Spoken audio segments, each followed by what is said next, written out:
رسول علیہ السلام سے پوچھا گیا کہ یا رسول اللہ صلی اللہ علیہ وآلہ وسلم، اللہ مصیبتیں کس پر ڈالتا ہے، اللہ تکلیفیں کس پر ڈالتا ہے؟ تو میرے آقا علیہ السلام نے فرمایا سب سے بڑی آزمائش اور مصیبت اگر کسی پر آتی ہے تو وہ پہلے انبیاء کرام پر آتی ہے۔ انبیاء سے بڑھ کر کوئی مصیبت میں نہیں رہتا۔ ہم لوگ کسی پر مصیبت دیکھتے ہیں تو بولتے او یہ تو اس کو کیے کہ سزا مل رہی۔ اگر کسی کو کوڑ ہو جائے، کوئی کوڑی ہو جائے، کوڑ، کسی کو جزام ہو جائے، کوئی نابینا ہو جائے، اندھا ہو جائے، تو لوگ اس کے بارے میں مذہبی محفلوں میں بھی ڈسکس کرتے ہیں کہ اس کو اس کے کیے کی سزا مل رہی ہے۔ اللہ سے معافی مانگو نہ کہا کرو۔ اس کی وجہ یہ ہے اگر وہ مومن ہے اور کوڑی ہو گیا، جزامی ہو گیا، ہے مسلمان، تو اللہ تبارک و تعالیٰ ان لوگوں کو اس وقت جنت میں داخل فرمائے گا ابھی تک لوگ قبروں سے کچھ اٹھے ہوں گے، کچھ اٹھنے والے ہوں گے، اس سے پہلے اللہ ان کو جنت میں داخل فرمائے گا۔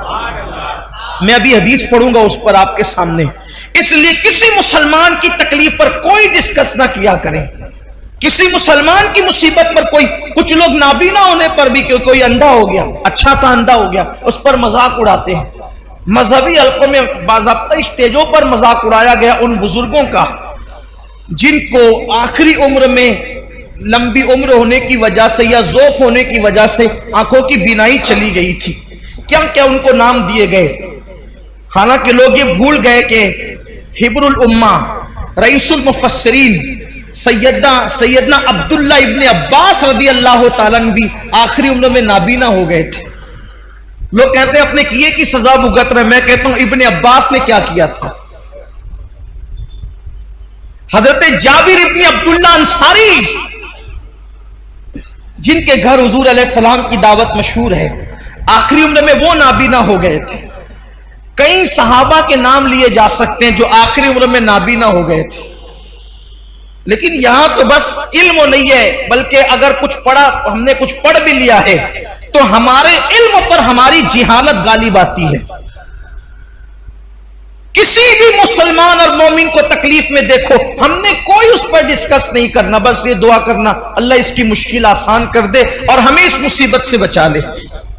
جو لوگ نابینا ہو جائیں اور مسلمان ہے، جو نابینا ہو جائیں مسلمان ہے، یا پیدائشی نابینا ہو یا بعد میں اندھے ہو جائیں بڑھاپے کی وجہ سے یا کسی مرض کی وجہ سے، کسی تکلیف کی وجہ سے، ان کے لیے بشارت یہ ہے کہ اوروں کے لیے اللہ تبارک و تعالی کبھی کبھی تجلی فرمائے گا، یعنی کبھی کبھی پردے اٹھا کر کے ان کو اپنا دیدار کرائے گا۔ لیکن جو نابینا ہو گئے تھے اللہ فرمائے گا میں نے تم سے آنکھیں چھین لی تھی اور تم نے اس پہ صبر کیا تھا، اب جب تک تم چاہتے رہو گے میں تمہیں دیدار عطا کرتا رہوں،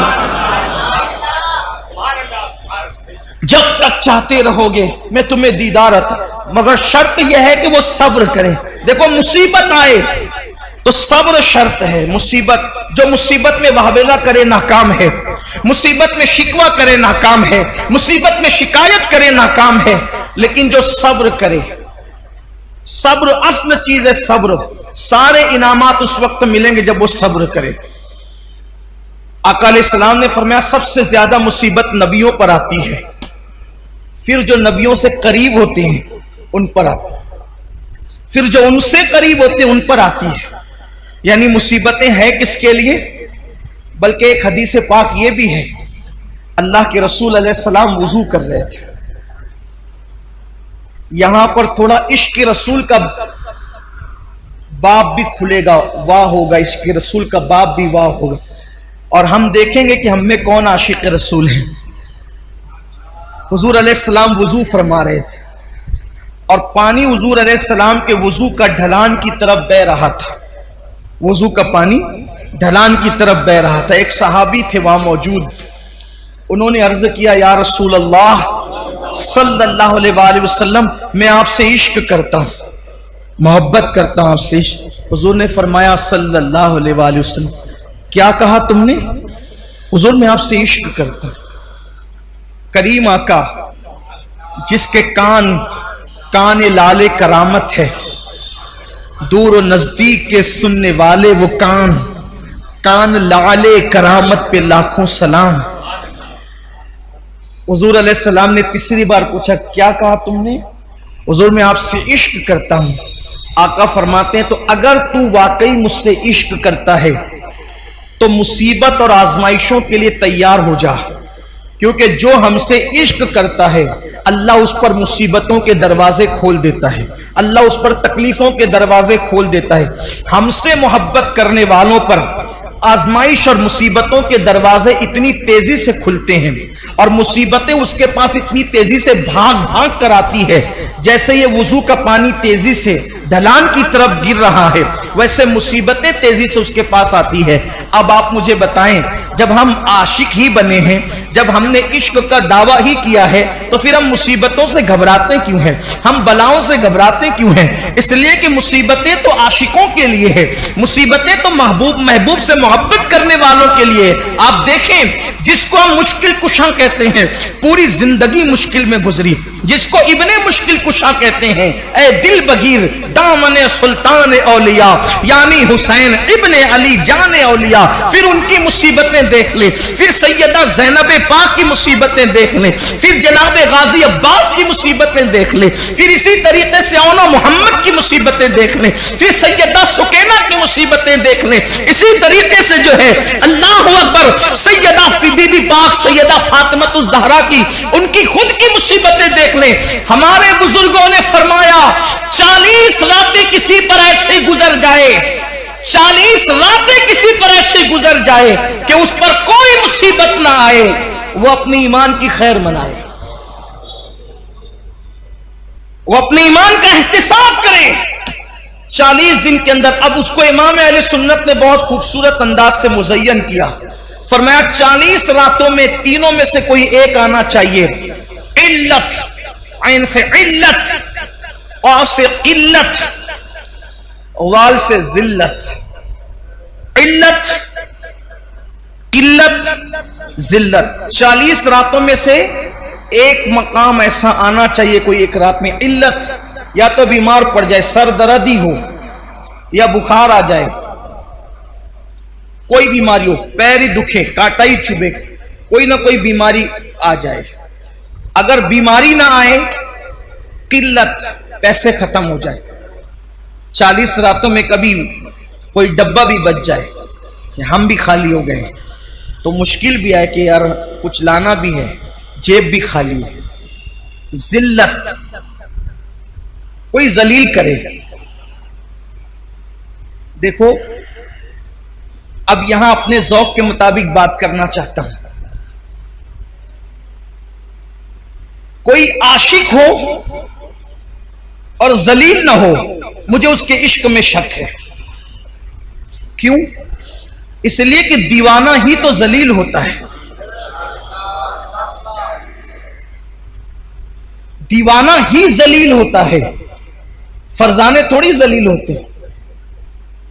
فرزانہ تو کپڑے سنبھال کے چلتا ہے، اس کی استری فرزانے کی سمجھانے کے لیے کہہ رہا ہوں، اس کی اتنی ٹائٹ رہتی استری کہ وہ جو استری نے استری کی ہے تو اس کے فن کو بھی لوگ حیرت سے دیکھتے ہیں. وہ بیٹھتا اتنے ادب کے ساتھ ہے کہ اس کی ادائیں قابل تعریف ہوتی ہے. فرزانہ کھاتا اتنے نزاکت کے ساتھ ہے کہ اس کا کھانے پر بھی ڈسکس ہوتی کہ کیا ادب کا انداز ہے. لیکن ذلیل کس نے ہونا ہے؟ دیوانے نے. اس کے تو بال ایسے، اس کا تو لباس ایسا، اس کا تو گفتگو کا سمجھانے کے لیے کر. دیوانہ یہ دنیا کا دیوانہ ہے جو ذلیل ہوتا ہے. ارے جو دنیا کی محبت میں دیوانہ ہوا جب وہ ذلیل ہوتا ہے تو جو سب سے بڑے محبوب اعظم، محبوب رب اکبر، سارے انبیاء کے خداؤں کا، سارے انبیاء کا خدا، معاف کیجئے خداؤں، سارے انبیاء کا خدا، سارے نبیوں کا خدا، سارے رسولوں کا خدا جس سے پیار کرے وہ محمد الرسول اللہ ہے. اب کوئی ان سے پیار کرے, کوئی ان سے عشق کرے, تو پھر آپ مجھے بتائیں وہ ذلیل نہ ہو, وہ رسوا نہ ہو, تو پھر وہ عاشق کیسا, پھر وہ محب کیسا؟ اسے تو ذلیل ہونا ہی ہے. تو علت بیمار پڑنا, 40 راتوں میں قلت, پیسے کی کوئی تنگی آ جائے, ذلت, تینوں میں سے کوئی ایک چیز آ جائے, اور اگر تینوں آ جائے تو سونے پر سہاگا ہے.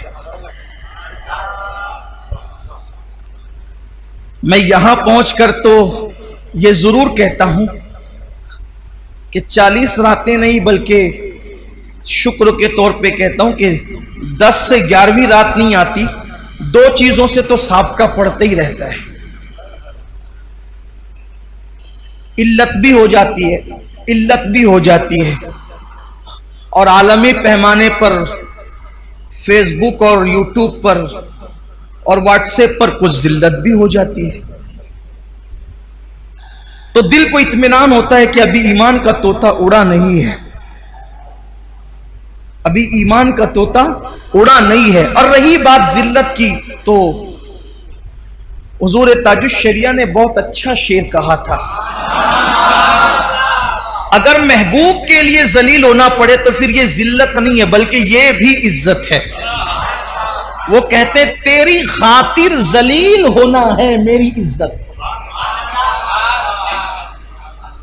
میں اس کو جوڑ کر کے اس لیے پڑھ رہا ہوں تاکہ اس کا مفہوم سمجھ میں. تیری خاطر ذلیل ہونا ہے میری عزت. تیری خاطر ذلیل ہونا ہے کیا ہے؟ آپ کے لیے ذلیل ہونا میرے لیے کیا ہے؟ عزت ہے. تیری خاطر ذلیل ہونا ہے میری عزت, میرے وقار سلام. تیری خاطر ذلیل ہونا ہے میری عزت, میرے وقار سلام. تو حضور کے لیے ذلیل ہونا کوئی ذلت نہیں ہے بلکہ یہ تو بڑی عزت ہے. تو 40 دن کے اندر ایسی مشکل آنی چاہیے. پھر بیماریوں کا باب الگ ہے. تو یاد رکھیے کہ مصیبتیں آنی چاہیے لیکن مانگے نہیں, اور آئے تو اس پر